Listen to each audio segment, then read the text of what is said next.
بسم اللہ الرحمن الرحیم، السلام علیکم۔ میں آپ کا میزبان سامی ابراہیم خبروں اور تجزیوں کے ساتھ حاضر خدمت، اور آپ ہمارا سوشل میڈیا دیکھ رہے ہیں۔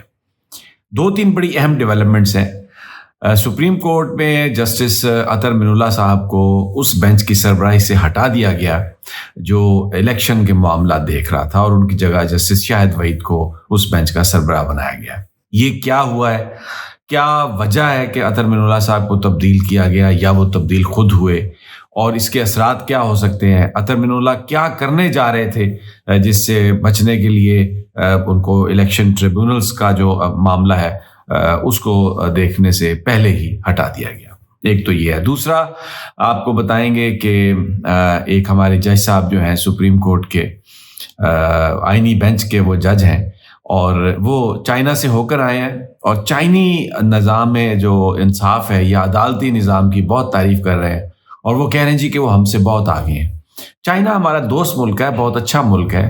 لیکن ان کا جو انٹرنل سسٹم ہے اس میں کوئی آزادی نام کی چیز نہیں ہے۔ وہاں پہ سوشلزم ہے جس میں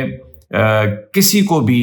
حکومت کے بارے میں کوئی بات کرنے کی اجازت نہیں ہوتی، اور اگر آپ کچھ کرتے ہیں حکومت آپ کو جیلوں میں ڈالتی ہے، اور وہاں کی جو عدالتیں ہیں وہ ایک طرح سے حکومت کا ہی حصہ ہے۔ تو یہ کیا مطلب ہے اس کا کہ جو پاکستان کے جج ہیں اگر وہ چائنی نظام کی بات کر رہے ہیں، تو کیا ہمارے ملک میں اب جمہوریت کی جگہ چائنیز نظام جو ہے وہ لانے کی کوشش کی جا رہی ہے؟ اگر ہم دیکھیں ریسنٹلی ہمارے سیاستدان اور ہمارے جو جج صاحبان ہیں وہ ان ریاستوں، ان جگہوں کا دورہ کر رہے ہیں جہاں پر جو شخصی آزادیاں ہیں، جو پولیٹیکل آزادیاں ہیں وہ کم ہیں، اور ایک ایک ایک ایک تاثر، ایک خدشہ پیدا ہو رہا ہے کہ کہیں پاکستان میں بھی وہ چائنیز ماڈل تو نہیں آ سکتا۔ یہ دو چیزیں ہیں جن پر میں آگے جا کے بات کروں گا، لیکن آغاز میں پشاور سے کروں گا، جہاں پر محترمہ بشرا بی بی صاحبہ پی ٹی آئی کو اب ایک طرح سے جو احتجاج ہے 24 نومبر کا اس کو لیڈ کر رہی ہیں، اور وہاں سے جو آنے والی خبریں ہیں روزانہ، اس سے جو پی ٹی آئی کے ورکرز ہیں جو پی ٹی آئی کو سپورٹ کر رہے ہیں، ان کے اندر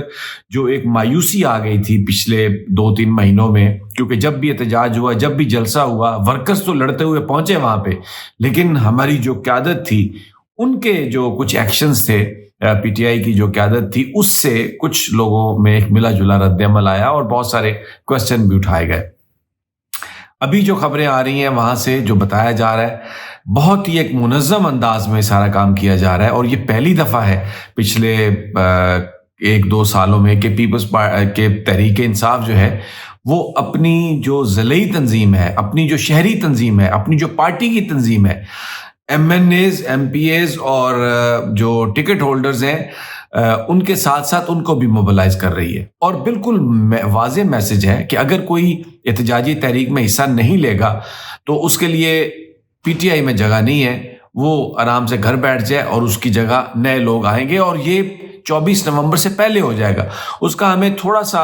ایک عملی مظاہرہ نظر آ رہا ہے کہ جو پی ٹی آئی پشاور کی تنظیم ہے اس میں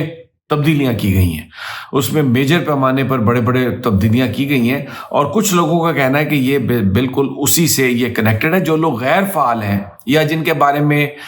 یہ ہے کہ وہ کمپرومائز ہو گئے ہیں، یا جن کی اپروچ یہ ہے وہ سمجھتے ہیں کہ بالکل ہمیں کوئی احتجاج نہیں کرنا چاہیے اور خاموشی سے ہر چیز کو برداشت کرنا چاہیے، تو پی ٹی آئی اب ان کو ریپلیس کر رہی ہے۔ یہاں تک بھی فیصلہ کیا گیا ہے کہ اگر کوئی ایم این اے یا ایم پی اے وہ اس وقت احتجاج میں شریک نہیں ہوگا، یعنی پارٹی کے چیئرمین جو ہیں ان کے فیصلے کو نہیں مانے گا، تو اس کی جگہ فوری طور پر اگلا امیدوار یا جو پوٹینشیل کینڈیڈیٹس ہیں ان کو سامنے لا کر ابھی سے اعلان کر دیا جائے، اور ان کے ساتھ پارٹی ان کو ٹاسک دے کہ وہ متحرک ہو کر اس چیز کو لے کے آگے چلیں، کیونکہ 24 نومبر کا جو احتجاج ہے اس کا نہ وہ مؤخر ہوگا،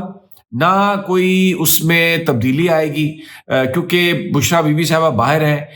ماضی میں پارٹی قیادت کو استعمال کیا گیا، بہت سارے لوگ تب بھی یہ کہتے تھے کہ اگر آ کے ریاست نے یا حکومت نے کہا ہے کہ عمران خان صاحب سے یہ کہیں کہ تاریخ آگے کی جائے، تو ان رہنماؤں کو انکار کرنا چاہیے تھا، ان رہنماؤں کو عمران خان کے پاس رات کی تاریکی میں دن میں نہیں جانا چاہیے تھا، یہ کہہ کر کہ جناب یہ دیکھیں اب یہ تو بڑا مسئلہ ہو گیا، اور وہ کہہ رہے ہیں کہ یہ آپ تاریخ مؤخر کر دیں، کیونکہ ظاہر ہے اگر آپ کی اپنی لیڈر شپ جو ہے وہ آ کے آپ سے کہے کہ اس کو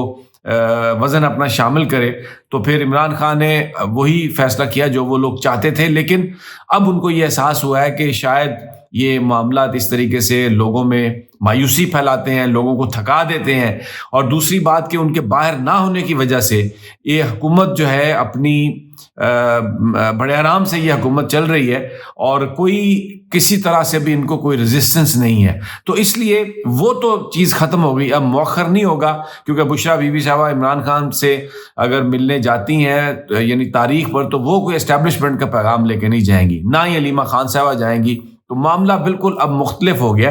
اور جو ضلعی اور شہری تنظیمیں، صوبائی تنظیمیں اور باقی جو پوٹینشیلز لوگ ہیں، سینکڑوں کی تعداد میں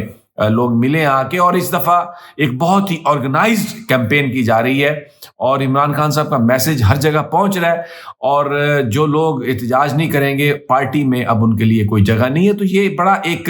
آپ سمجھیں پی ٹی آئی کے لیے بھی ایک بڑے ڈیسائسو مومنٹس ہیں، گورنمنٹ کے لیے بھی بڑے ڈیسائسو ہو سکتے ہیں کہ گورنمنٹ اگر تو ہوش کے ناخن لے تو فوری طور پر جو مذاکراتی کمیٹی بھی عمران خان صاحب نے بنائی ہے، احتجاج سے پہلے ان کے ساتھ انگیج ہو اور میننگ فل ڈائلاگ کرے اس صورتحال سے نکلنے کے لیے، کیونکہ